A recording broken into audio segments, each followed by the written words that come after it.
porque o Balanço Geral ele foi além. A produção se esforçou aqui e foi além para trazer aqui na tela do BG o advogado criminalista André Feiges, que é um parceirão que nós temos na região sul do país, um dos mais experientes advogados, é especialista nesse tema e pode falar conosco aqui no BG com total propriedade. Total propriedade. André, seja bem-vindo ao Balanço Geral Mato Grosso. Boa tarde, obrigado por atender a produção do Balanço Geral. Explica para a gente, por favor, a descriminalização desse porte. 40 gramas, tinha essa questão. Quantos gramas a partir de agora? 40. Significa liberação? Significa legalização ou não? Boa tarde. Boa tarde, Daniel. Para mim é uma honra estar aqui contribuindo com conhecimento, com informação para a população. Sempre importante que a gente possa traduzir, né? O direito tem as suas complexidades, às vezes a gente precisa simplificar e a mídia cumpre sempre um papel muito importante para ajudar a tornar essas decisões, que às vezes são um pouco mais complexas, em questões um pouco mais simplificadas para a população entender de fato o que está acontecendo.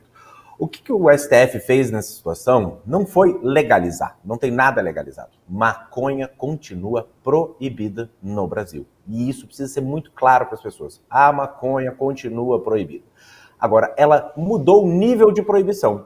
Antes, ela era proibida no nível criminal e se entendia que a polícia deveria conduzir as pessoas para a delegacia, as pessoas deveriam responder um processo perante a justiça criminal e eventualmente poderiam inclusive ser condenadas, apesar de não ter mais uma pena privativa de liberdade, né, uma pena de prisão desde 2006, porque o próprio Congresso decidiu assim. Ainda assim as pessoas respondiam a processos criminais. E agora isso deixou de acontecer. Até o limite de 40 gramas e até o limite de 6 plantas, as pessoas não praticam crime mais. Isso significa que está liberado? De forma nenhuma. Isso significa que está legalizado? De forma alguma. Continua sendo um produto proibido. Se a polícia ou outras autoridades encontrarem pessoas fazendo uso ou encontrarem em posse tanto das plantas quanto da maconha em si, o produto vai ser apreendido e essas pessoas vão responder a outras medidas, mas não mais a medidas criminais. E isso é um passo importante na democracia, principalmente porque as pessoas que se envolvem, eu gostei muito da tua fala, Daniel, quando você fala dos problemas, do vício, da dependência, um dos problemas que a gente encara hoje é que, assim, uma pessoa que passou por uma situação de alcoolismo, ela não vai ficar fichada criminalmente. Se ela conseguir superar o seu problema com a ajuda da igreja, com a ajuda da clínica, com a ajuda do que for, da sua família, ela não vai ficar marcada por aquilo. Mas um usuário de maconha que tenha passado por uma abordagem policial vai carregar aquilo para o resto da vida na sua ficha policial. E é isso que o Supremo Tribunal decidiu. Agora não vai ter mais ficha policial para pessoas que têm problemas com essa substância. Mas, doutor, explica para a gente aqui. Uma abordagem policial. Eu registrei uma, eu acompanhei uma tem 3 dias. Foi bem próximo aqui a uma grande universidade e lá estava um grupo de adolescentes fumando maconha. Estavam lá fazendo uso, fim de tarde, a polícia abordou, fez o flagrante e levou a turma toda para a delegacia. Como será a partir de agora? A gente precisa explicar para o grande público entender. A polícia vai fazer a abordagem, quem vai ter de usar agora uma balança de precisão é a polícia militar, é o trabalho ostensivo de pesar, flagrou, tá no bolso, na busca pessoal, coloca a droga em cima de uma balança de precisão, vai ser nessa linha? Quem é que vai fazer a medição ali dos gramas que essa pessoa está portando, doutor?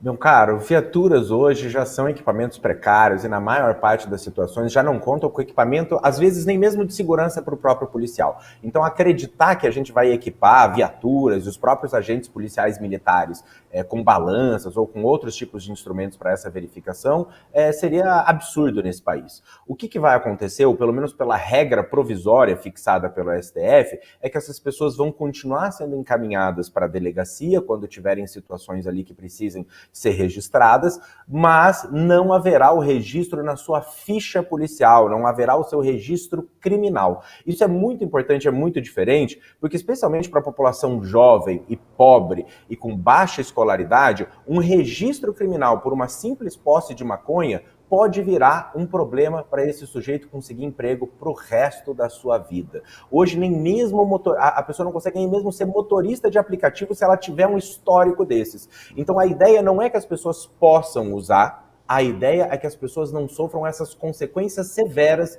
na sua vida. Agora, a polícia vai continuar levando as pessoas para a delegacia por enquanto, e somente em delegacia que vai se fazer essa verificação, né, da quantidade de gramas, qual que é a situação exatamente. A não ser, obviamente, o policial tem uma margem de discricionariedade para entender o fato, né, para entender a situação que ele está sendo convocado para trabalhar, e se ali for uma quantidade realmente irrisória, desprezível, ali ele poderá simplesmente autuar a pessoa, notificar, e ela comparece depois para o procedimento. Doutor, a gente acompanha aqui várias blitz da lei seca. Toda semana tem, e Mato Grosso, infelizmente, é destaque em nível nacional. Aqui, infelizmente, isso eu digo toda semana, infelizmente. Você armou, montou uma blitz da lei seca, você pega motoristas bêbados ao volante, porque você tem ali um profissional da segurança pública que atesta que a pessoa está em visível estado de embriaguez. Tem a suspeita. Ou ela tem todo o direito de produzir uma prova contra ela, ela sopra ali se ela quiser, mas também, se não quiser, assume toda a bronca, para deixar bem claro para quem está nos acompanhando nesse momento em todo o estadão de Mato Grosso. Mas e aquela pessoa que acabou de fazer o uso de 30, de 40 gramas de maconha, doutor? Como é que a gente vai saber? Como é que fica o dia a dia, o trato com o maconheiro, com a maconheira, doutor? Para a questão da direção, é sempre objetivo.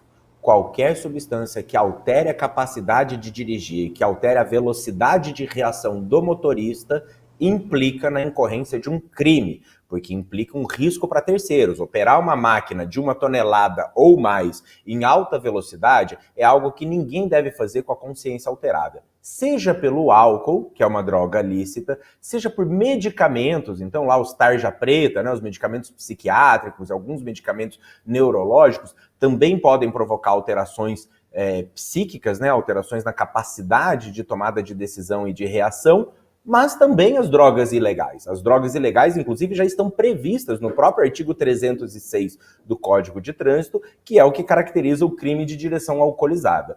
Hoje, inclusive, na maior parte das polícias, há inclusive um termo, né, que é exatamente isso que o senhor está mencionando. Para as pessoas que não fizerem o bafômetro, o policial pode, utilizando esse termo, identificar determinadas características físicas na pessoa que indicam que ela está com a sua capacidade alterada pelo uso de substância. Então, na maior parte desses formulários já consta, por exemplo, olhos vermelhos, dificuldade de fala, sonolência, reação lenta, que são elementos que os policiais já identificam para aquelas pessoas que se recusam a praticar o exame, né, que seria o bafômetro. Mas tem uma novidade aí, né? A Autoridade Nacional de Trânsito já está em processo de homologação de novos equipamentos, e se forem homologados, eles serão adquiridos pelo Estado brasileiro, para verificação de uso de outras substâncias. Então, alguns países do mundo que já avançaram nessa matéria da regulamentação da maconha, já tem hoje o drogômetro, né? Ou seja, um bafômetro específico para identificar se a pessoa está sob efeito daquele outro tipo de droga. Claro, isso lá naqueles países que já está regulamentado e que tem esse avanço, mas a gente vai acabar importando para cá também. A gente teve um comentário do governador Mauro Mendes que repercutiu em âmbito nacional. Ele falou sobre invasão de competência. Ele cobrou o Congresso Nacional, que não legislou sobre o assunto, entrou em discussão, foi pressionado pelo movimento de julgamento do Supremo Tribunal Federal. E a gente sabe que o STF entra, a Justiça entra, aonde os legisladores geralmente falham. Diante disso, temos agora um movimento, né, assodado na Câmara dos Deputados. Acabamos de ver, inclusive, o presidente Arthur Lira falando sobre essas discussões. Como é que fica a partir da formulação, aprovação de uma nova lei sobre o assunto? Ela vai se sobrepor ao entendimento do Supremo Tribunal Federal ou corre o risco de algum ministro dizer que o entendimento do Congresso é inconstitucional? Daniel, não tenho como negar. Eu tenho até um exemplo, a gente tem um exemplo próximo, né? A Corte Suprema, o Tribunal Supremo da Colômbia, nosso país vizinho aqui, e há alguns anos atrás já tinha declarado exatamente o que declarou o Supremo Tribunal Federal do Brasil agora, né? De que a criminalização do porte de drogas para uso pessoal para determinadas substâncias, né, consideradas mais leves, é inconstitucional porque viola o direito à intimidade e o direito à privacidade, não no sentido de que a intimidade e a privacidade são absolutas, mas no sentido de que o Estado não pode ser tão violento para reprimir essas questões em relação ao usuário. O Congresso lá na Colômbia voltou a editar uma lei criminalizando e, novamente, a Corte Suprema da Colômbia julgou inconstitucional a matéria. O que deve acontecer no Brasil, ou o que indica-se que deve acontecer, provavelmente será algo semelhante. E aí a gente tem duas complexidades, que é assim, a Constituição brasileira diz que a última palavra sobre a constitucionalidade das leis é do Supremo Tribunal Federal. Aí a discussão é, pode o Congresso Nacional fazer uma proposta de emenda à Constituição para tentar evitar o resultado de um julgamento do Supremo Tribunal Federal numa questão de constitucionalidade? Aqui já tem uma linha muito séria, eu diria que a maior parte dos acadêmicos do direito, né, dos pesquisadores do direito, diriam que isso seria uma violação da separação dos poderes. Por quê? Porque o STF tem essa atribuição constitucional. Agora, para falar sobre omissão do Congresso, né, de um modo geral, eu não tenho muita certeza se é uma omissão ou se é uma opção. É um tema complexo, é um tema difícil e os legisladores estão sempre sujeitos à questão do voto popular. Então, temas complexos, temas difíceis, normalmente eles preferem deixar de lado e esperar o judiciário resolver. Foi assim na questão da greve dos servidores públicos, que até hoje não tem nem mesmo uma lei, embora a Constituição diga que deveria haver uma lei para greve. O Supremo Tribunal Federal teve que vir lá e fixar uma regra provisória. Se o Congresso decidir atuar, ele vai fixar agora os novos parâmetros para que essa decisão do STF também não tenha o alcance que se pretende. A gente está tendo a grata satisfação de ter aqui no Balanço Geral Mato Grosso, nesse momento, o Dr. André Feijes, um grande nome eu digo que ele é um grande operador do direito, uma referência, e a gente está tendo a grata satisfação de tê-lo aqui no Balanço Geral, né? Um dos maiores desse país. Tem uma pergunta que acaba de chegar de uma telespectadora, Patrícia, você vai colocar aqui do outro lado? Olha lá, tá no ar, tá na tela para você, você de casa, você que está nos acompanhando aí no teu comércio, tá aqui, ó. Boa tarde, Daniel. Como será tratada a reincidência? A incoerência na decisão sobre o consumo. Qual o critério para realizar a compra e como será realizada essa logística? Creio equivocada essa decisão quando o poder público não trata o mínimo necessário para a saúde pública preventiva das pessoas, correndo o risco do estímulo do uso e desestímulo no ato do agente da segurança em abordar e autuar. Angélica, do bairro Tijucal, doutor. Daniel e Angélica, vamos lá.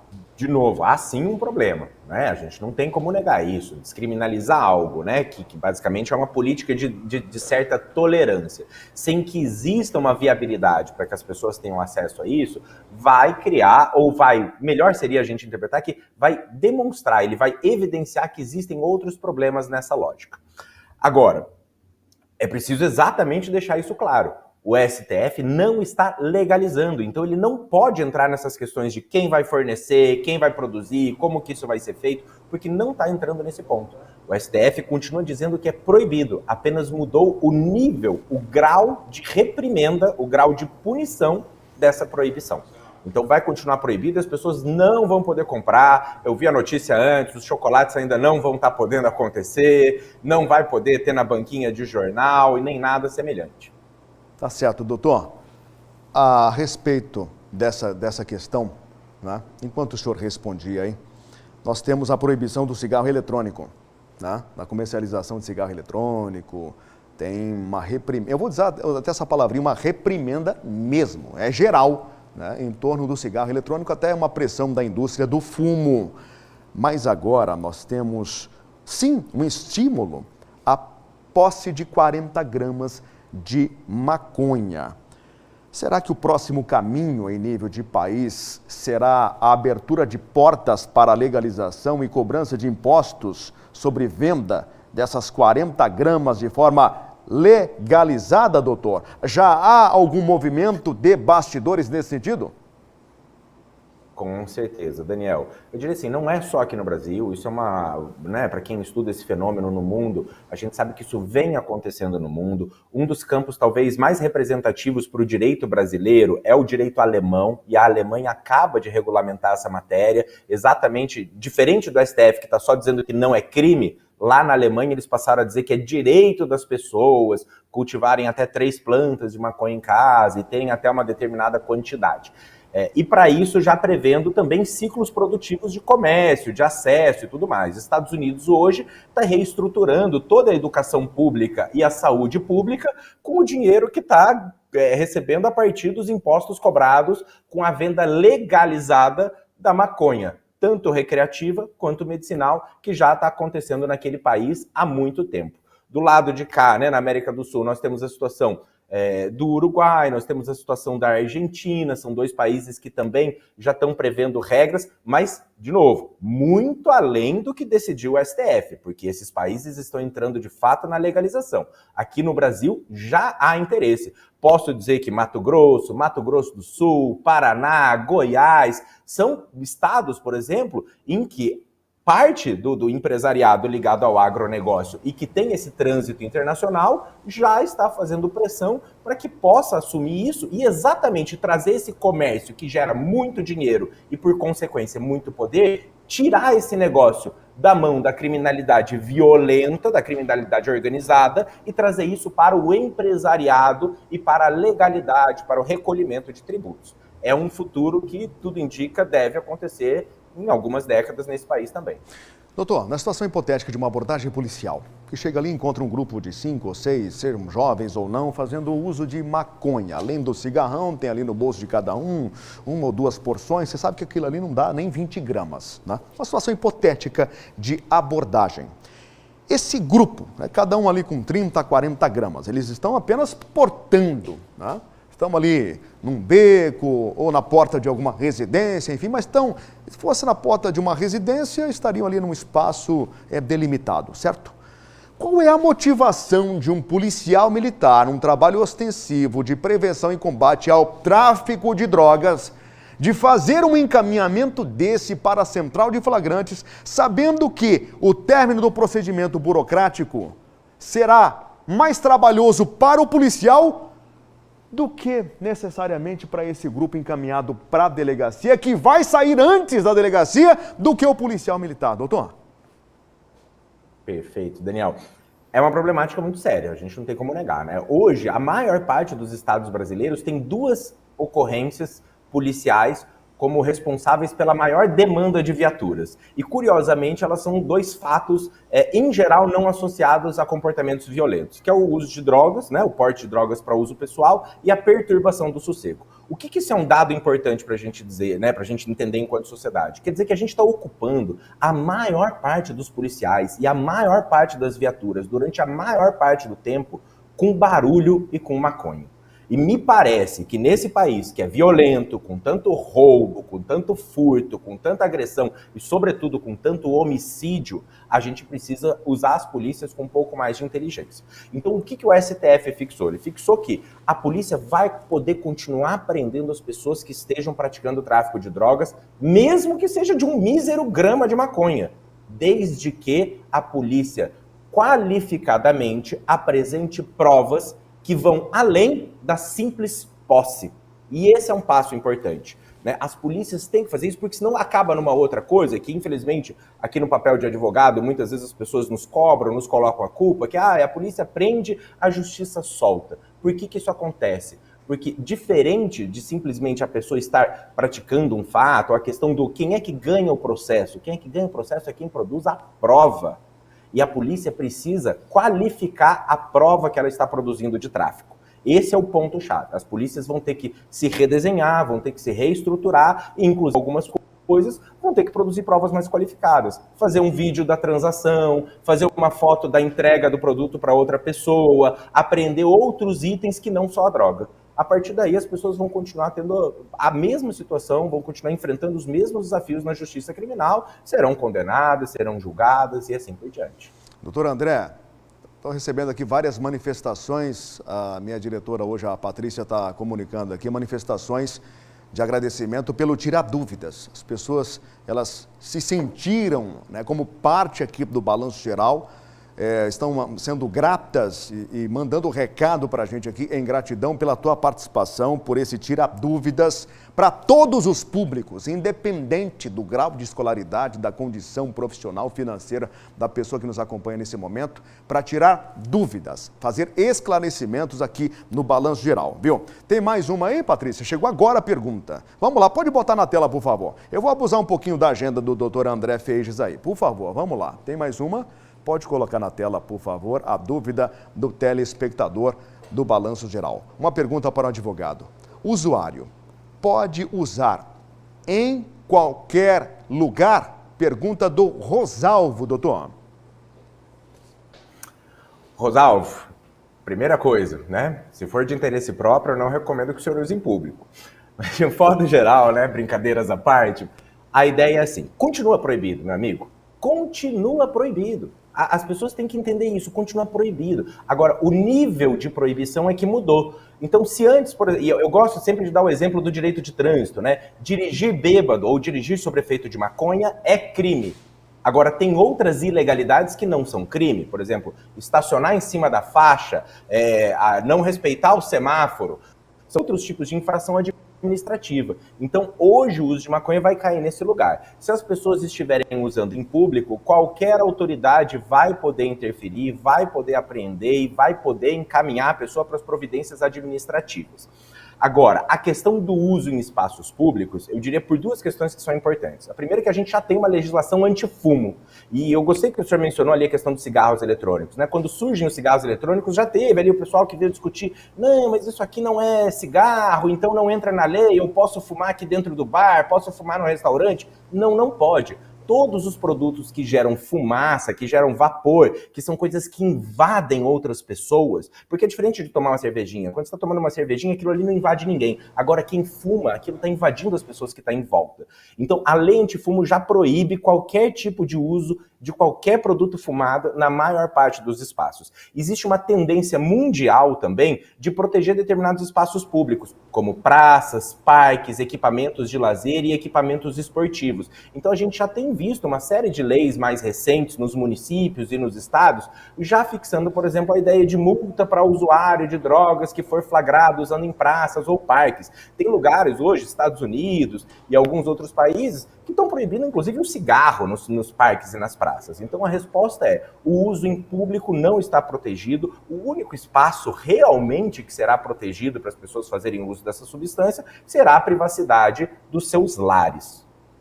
E torcer para a fumacinha não sair pela janela e invadir a tua casa, a janela do teu apartamento, invadir o teu espaço ali também, porque o camarada tá fumando lá, a fumacinha vem aqui pro teu nariz. Geralmente a fumacinha procura quem não fuma, vocês já perceberam isso? O camarada tá fumando a 1 quilômetro, quem não fuma identifica, tem alguém fumando aqui por perto. Olha, é impressionante, é impressionante. Doutor André Feijes, não vai assinar contrato com a concorrência, tá? Você é nosso, é do Balanço Geral, é da Record, é da TV Vila Real. Estendo um abraço aí ao nosso parceiro Igor Salmen, a todos os colegas parceiros aí da nossa querida Curitiba e obrigado, tá? Por esses esclarecimentos, pelo espacinho na tua agenda, que eu sei que é bem concorrida, é bem disputada. Obrigado, Deus te abençoe aí no trabalho, viu? Obrigado mesmo. Eu que agradeço. Uma ótima tarde para vocês no Mato Grosso, especialmente para você, Daniel, e para a Patrícia. Valeu, grande abraço. Obrigado. 1h22.